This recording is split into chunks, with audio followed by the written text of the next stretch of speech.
Hallo zusammen. Ich erzähle euch heute die Geschichte an der Frau Schmuddelwetter, ihren Brief. Die Geschichte ist aus dem Buch «9 Geschichten aus dem Schmunzeldorf». Der John Patience hat die Geschichte geschrieben und gezeichnet.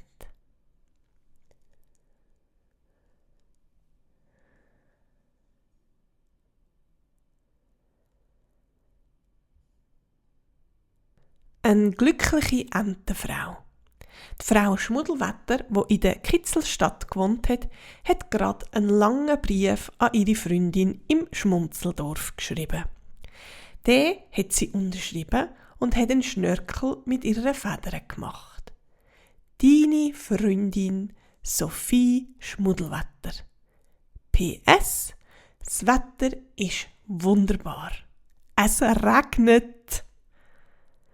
Die glückliche Entenfrau hat ihren Schirm aufgetan und ist plitsch, platsch die Strasse entlang zum Briefkasten gelaufen. Die Regentropfen haben in den Guntenen kleine Blasen gemacht. Da hat die Frau Schmuddelwetter angefangen zu singen. Quack, quack, der Regen geht vom Himmel, ach, wie mir das gefällt. Je mehr, dass es tropft, je mehr, dass es schüttet, umso schöner finde ich die Welt. Ab mit dir, hat sie gesagt, den Brief in den Briefkasten gerührt und ist zurück heimgewatschelt. Schwierigkeiten mit dem Wind. Am nächsten Morgen hat an der Frau Schmuddelwetter ihren Brief in der Tasche vom Briefträger Schuselig gesteckt, zusammen mit anderen Briefen, die er im Schmunzeldorf auszutragen hatte. Es hat gerade ein bisschen gewindet und der Herr Schuselig hat mit aller Mühe auf seinem Velo vorwärts kommen. Wo er beim Antiquariat von Boris Blinzels um die Ecke gekommen ist, hat ihn ein Windböe verwünscht und er ist umgekehrt. Die Briefe sind aus der Tasche gefallen und sind in der Strasse herumgeflogen. Der arme Briefträger ist ihnen hinten nachgesprungen. Es ist ihm gelungen, sie wieder einzufangen. Alle, bis auf die Frau Schmuddelwetter ihren Brief. Der ist hoch über den Dächer davon gesegelt.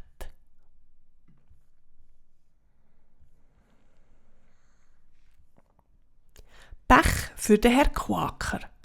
Der Quaker hat gerade Mehlsäcke von der Mühle zu seinem Boot getragen. Er wollte sie später auf die Kitzelstadt bringen. Das Schwierigste bei dieser Arbeit war, vom Ufer bis zum Boot auf der Planke zu laufen. Dort musste der Quaker das Gleichgewicht behalten.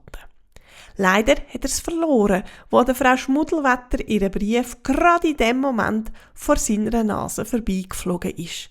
Weil er gedacht hat, dass in diesem Brief etwas Wichtiges drin steht, hat er ihn versucht zu fangen und ist im nächsten Augenblick im Wasser gelandet.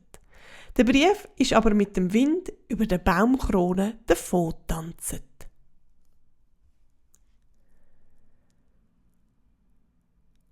Auf dem Brombeerihof. Der Bauer Brombeeri hat gerade einen Kessel Schweinfutter in den Trog gekippt. «Frassit das», hat er gesagt, und vor Freude darüber haben die Säue gerunzelt und sofort fressen. Da hat der Bauer Brombeeri im Augenwinkel etwas Weisses gemerkt, das durch die Luft geflogen ist. Es war natürlich an der Frau Schmuddelwetter ihr Brief. «Ob der echt für mich ist?» hat der Bauer Brombeeri gerufen. Er ist über die Mauer gegumpelt, hat die Mischgabel genommen und ist im Brief nachgesprungen. Immer wieder hat er versucht, ihn mit der Gabelzinken zu verwutschen. Doch der Bauer hat gleich keine Luft mehr gehabt und er ist keuchend zu seinen Säuen zurückgegangen. Da hat er feststellen, dass er das Türli offen gelassen hat und alle Säue davongelaufen sind. Vor dem Krömerli-Laden Raubein. Der Herr Splitter ist auf den Leitern gestanden und hat die Vorderseite vom Krömerli-Laden gestrichen. Da ist der Professor Sigmund Sumpf vorbeigelaufen. Er war ganz in Gedanken versunken und so hat er den Herr Splitter nicht gesehen und ist gerade Weg unter den Leitern durchgelaufen. Das war sein Pech. Genau in dem Moment ist nämlich an der Frau Schmuddelwetter ihren Brief anzufliegen gekommen und hat den Herr Splitter mitten im Gesicht getroffen. Der Biber ist so dermassen verklüpft, dass er den Farbkessel losgelassen hat und fast selber von der Leiter gefallen ist. Der Kessel ist genau auf dem Kopf vom Herr Professor Sigmund Sumpf gelandet.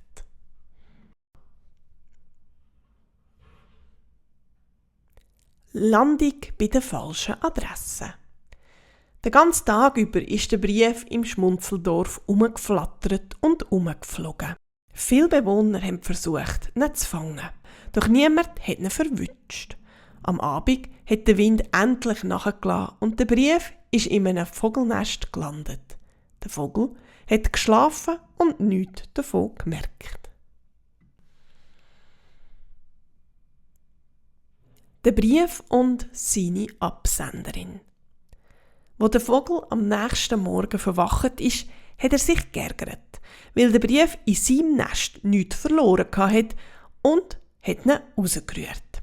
Wieder ist an der Frau Schmuddelwetter ihr Brief in der Luft gsi. Er ist über den Bahnhof geflattert, gerade wo ein Zug kam ist. Und wer ist aus dem Wagen gestiegen? Die Frau Schmuddelwetter. Die Ente hat nicht gemerkt, dass der Brief gerade über sie geflogen ist. Sie hat am Bahnhofsbeamten pfiffig ihre Fahrkarte gegeben und ist davon gewatschelt. Endlich angekommen. Die Frau Wiedenbank hat ihre Wäsche gewaschen und ist bis zum Ellbogen im Seifenwasser gsi. Plötzlich ist durchs Fenster an der Frau Schmuddelwetter ihr Brief geflogen.